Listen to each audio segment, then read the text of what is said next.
Bonjour, mon nom est Georges, je suis artisan ébéniste à la retraite et pour occuper ma retraite évidemment, je me suis acheté un combiné belge, Robland, et puis j'avais une table coulissante qui vient avec évidemment, mais ces dernières années j'ai vu qu'il y avait des tables maintenant qui se vendaient sur le marché qui pouvaient s'adapter des scies circulaires, des bandes scies ou éventuellement des combinés qui n'étaient pas équipés. Donc j'ai commencé à magasiner pour regarder les prix et ma surprise a été de taille parce que les prix sont assez élevés, encore entre 700 et 1000 $, même jusqu'à 1200 sur certains sites. Donc après avoir regardé mes économies, j'ai conclu que je devais essayer de m'en fabriquer un. Donc pour partir, j'ai commencé à y penser sérieusement, premièrement, et avoir une idée de ce que je voulais, comment je voulais le faire. Et puis ensuite, eh bien, j'ai pris un papier et un crayon et j'ai commencé à dessiner. Alors, je vais vous montrer en gros le dessin, qu'est-ce que ça a donné.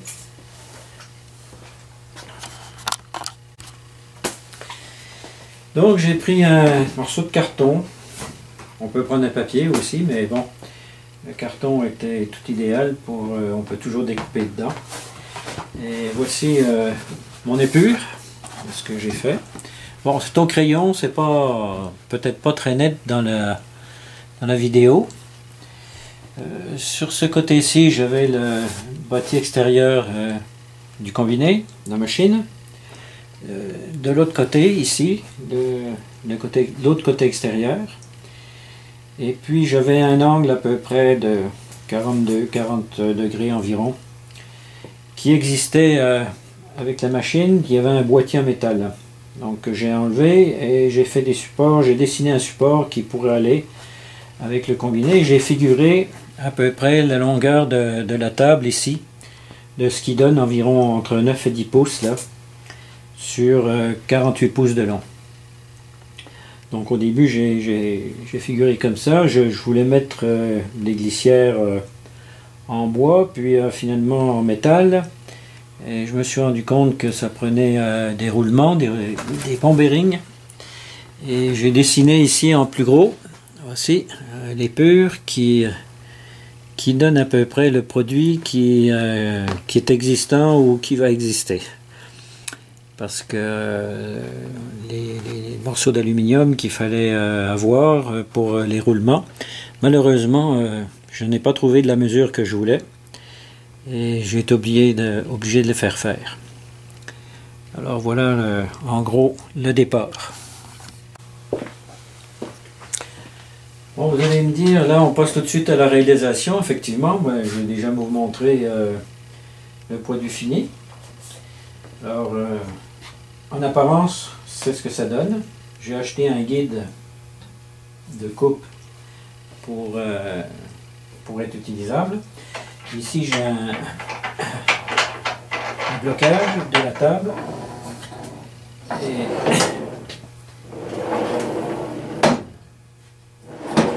il y a une butée ici en arrière. Et une autre butée ici. Donc, j'ai quand même... on a beaucoup de courses sur la table. Alors maintenant, je vais la démonter pour vous montrer un petit peu comment ça se fait. Ici, j'ai fixé le guide avec des butées fixes sur en avant et en arrière, afin justement de pouvoir ne pas glisser le guide dans la réunion, mais qu'il soit fixe pour pouvoir couper avec la table et le guide ensemble. Mais on peut faire les deux. J'ai juste mis deux petites vis qui s'enlèvent facilement et on peut bloquer la table et glisser dans le guide. Deux façons de le faire. Alors voilà les supports, la façon dont j'ai pu arranger ça. Ici on a le bâti de la machine et ici c'est les supports qui sont faits en contreplaqué russe de 17 mm. 17 mm maintenant parce que on a perdu 2 mm encore. Il y a quelques années c'était 19, mais maintenant c'est rendu à 17. Bon, ben enfin, c'est assez fort quand même. Sauf qu'on a un petit peu moins de place pour faire des trous dedans. Surtout dans l'embout. Dans le travers, il n'y a pas de problème. Là, j'ai rajouté 2 douilles de fixation de 8 mm, 5-16, avec des boulons vis à l'intérieur. L'autre côté, exactement la même chose. Si on s'approche un petit peu, on va voir l'intérieur ici.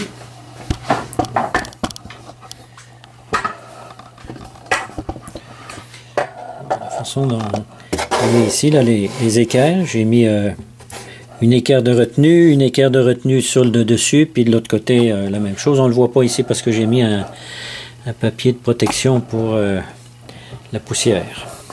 Voilà. Et avec une chute, évidemment une chute de poussière, de récupération, 4 pouces, 10 cm, un standard pour l'industrie qui est assez... ben ça prend gros hein, pour bien ventiler. Voilà. Alors ensuite sur le dessus, là ici j'ai percé 2 trous. De l'autre côté la même chose. Ici là les 2 trous. Avec des douilles de 6 mm, un quart de pouce insérées. C'est des douilles qui se vissent. On trouve ça sur le marché assez facilement. C'est vraiment pas dispendieux. C'est à portée de main, à portée du portefeuille. Bon, ici on voit la table en dessous, par le dessous. On voit ici, j'ai mis un insert de 8 qui va être avec une vis de blocage pour arrêter la scie. Ici c'est un insert, une douille de 6 mm pour butée d'arrêt en avant et en arrière la même chose ici. Là, la même chose ici. Ici les 2 trous qui vont sur le support du côté de la machine.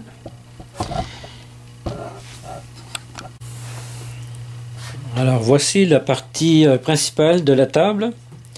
Donc ici avec une glissière d'aluminium, une autre glissière ici d'aluminium aussi. Ce que j'ai fait ici, là, j'ai fait une rainure. Je vais vous la montrer en plus gros plan. Oh, c'est une rainure de 2 mm de profondeur par environ 19 je crois. Ouais, 19 mm pour insérer la glissière dans la table afin qu'il y ait une bonne stabilité et puis que pour arriver à un jeu seulement de 2 mm, 2 ou 3 mm sous la table coulissante, celle qui est mobile. Cette partie-là va être fixe. Donc ça donne, il faut calculer, ça c'est à vous de décider suivant l'épaisseur de l'aluminium que vous allez avoir. Ici, moi, ce que j'ai pu avoir comme aluminium,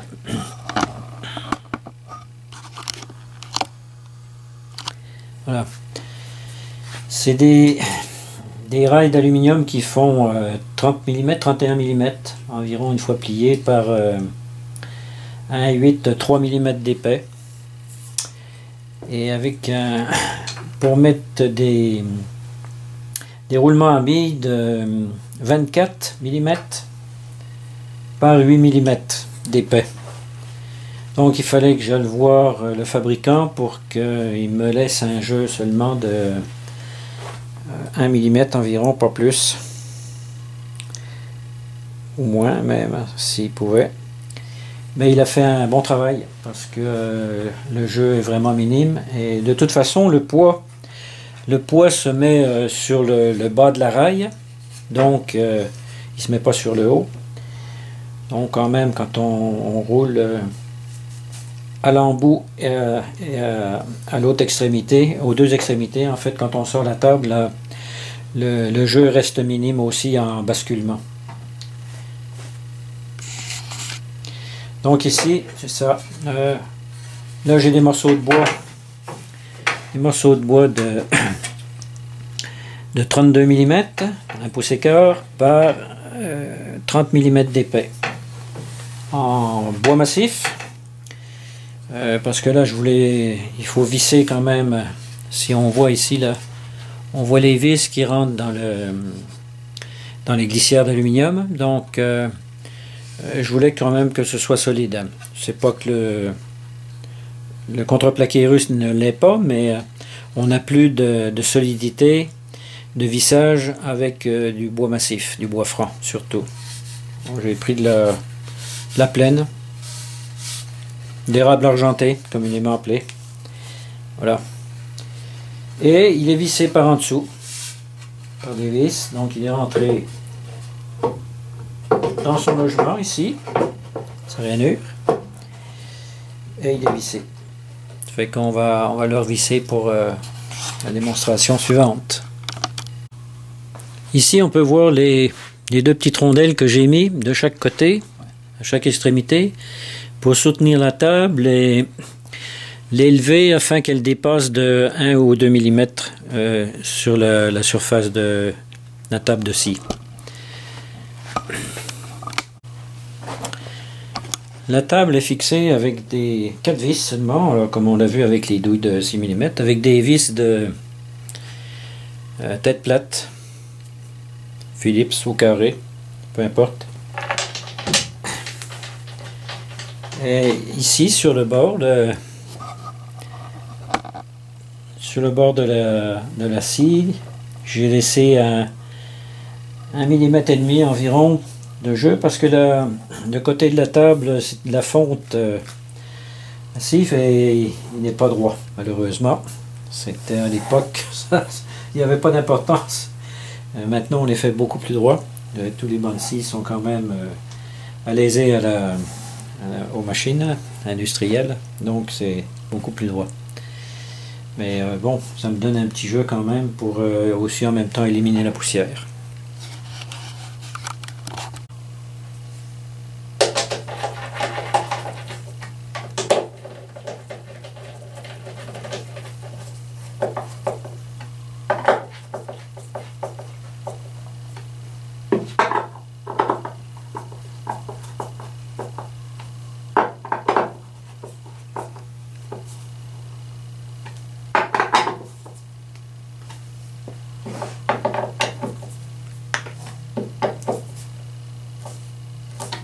Voilà, la fixation est faite et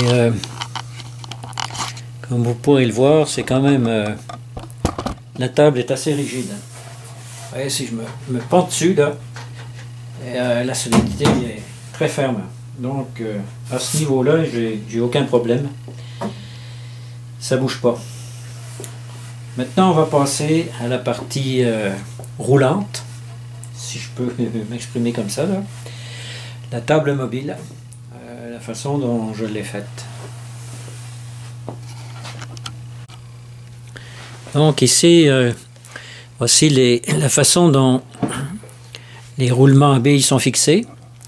J'ai taraudé directement dans le bois à 5/16 parce que c'est des boulons de 5/16, pas de 8 mm, mais ça équivaut à 8 mm. Il y a une petite différence, mais elle n'est pas énorme. Le jeu n'est pas suffisant pour dire que ça se promène d'un côté et de l'autre.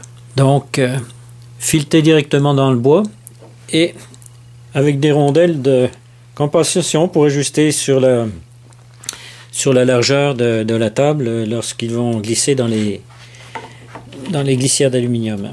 Lorsqu'ils vont rouler dans les glissières d'aluminium. C'est un petit peu plus... voilà. Alors, vous voyez, c'est vissé à la main au départ, puis après on sert du cliquet pour le serrer.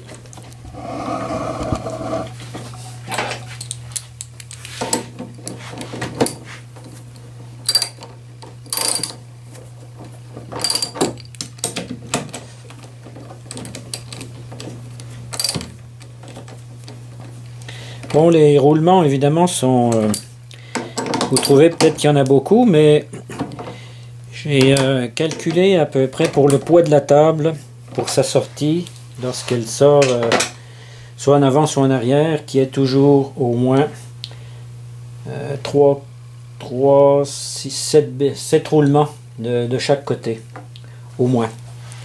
Donc les roulements sont un petit peu alternés. Ils sont pas vis-à-vis l'un des autres dans la fixation sur la table, comme on peut les voir. C'est alterné.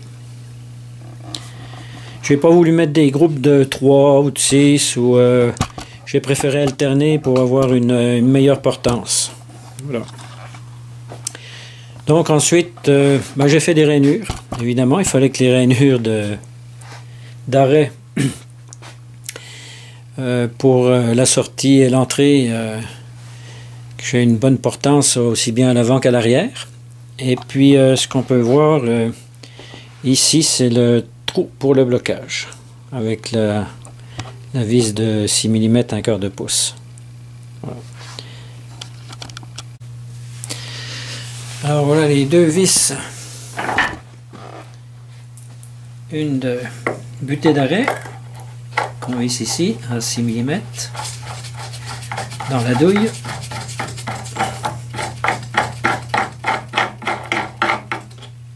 Voilà, elle est serrée. Et maintenant on peut voir ici. Bon, voilà, quand elle rentre dans la rainure, on la voit bien ici, qui rentre dans la rainure. Voilà. Et ça va l'arrêter. Voilà, c'est l'arrêt. C'est l'arrêt ici complet. On voit les roulements qui sont sortis sur le côté. Alors je le répète, faites bien attention aux rondelles. Il faut les mesurer avec un vernier, parce que comme je vous l'ai dit, il y en a de différentes épaisseurs. Voilà. Un vernier en angle galipeur, c'est tellement... Bon, j'arrive pas à le centrer, là, voilà. Je vais le poser sur la table, vraiment tout le monde va pouvoir le voir, mais tout le monde sait ce que c'est. C'est cet appareil-là qui est précis. S'il est bien calibré, évidemment. Et puis on va poser la vis de blocage, qui est soit une vis de 8, soit une vis de 5/16.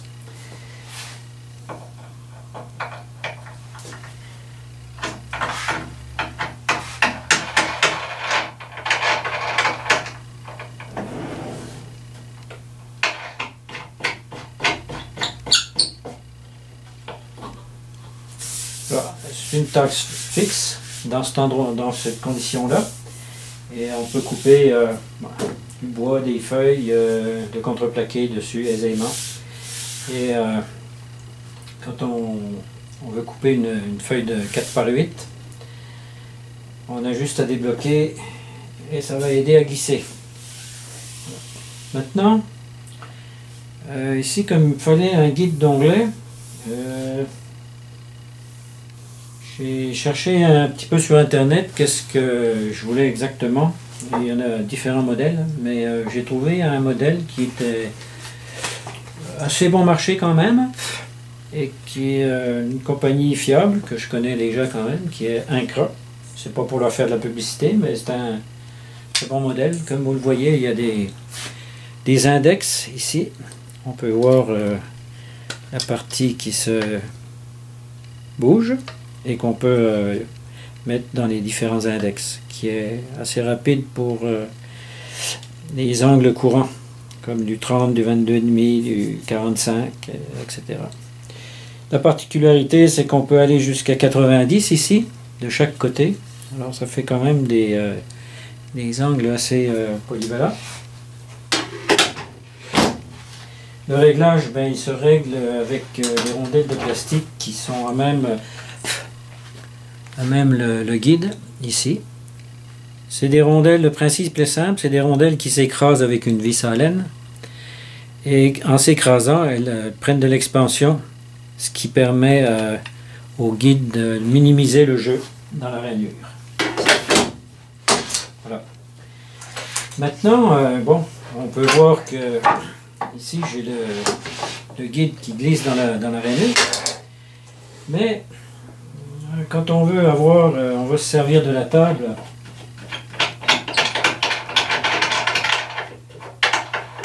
pour, avec le guide, là il y en a un problème, donc il va falloir le fixer. Donc je reviens, je vous montre. Donc ce que je me suis fait, j'ai pris d'eau de glissière, on appelle ça en anglais une T-track. Percer un trou dedans, une autre un petit peu plus longue, une en avant, une en arrière, qui rentre, qui vient s'insérer ici dans la première glissière, et ici dans la deuxième. Voilà. Il faut la fixer, puis l'enlever, c'est quand même assez simple, hein.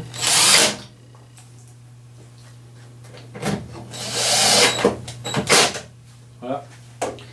Et il y a il n'y a pas de jeu du tout en avant, en arrière, elle est vraiment bien insérée dans celui-ci. Alors, ce qui permet, comme je le disais tout à l'heure, voilà, ce qui permet de pouvoir glisser la table directement si on a une pièce pour la couper sur l'acier.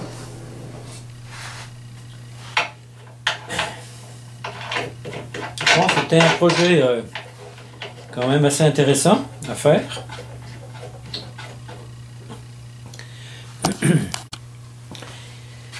Projet intéressant, mais bon, c'est qu'il demande quand même un petit peu de temps, un petit peu de patience et un petit peu de précision, évidemment. Mais ça en vaut la peine pour le résultat. Le coût revient aux alentours de, si je compte le guide, qui est à peu près 200 $. Mais les matériaux, c'est pas tellement cher non plus. Il y a juste les glissières d'aluminium et les roulements. Les roulements sont plus chers, ce qui m'a surpris, que les glissières d'aluminium que j'ai fait fabriquer par une entreprise. Les glissières m'ont coûté 35 $. Et puis les roulements m'ont coûté environ 80-90 $. Je rappelle, c'est des 24 mm, 8 mm d'épaisseur et 8 mm de centre, ou 5/16. Voilà, s'il y en a qui veulent le réaliser, bon projet.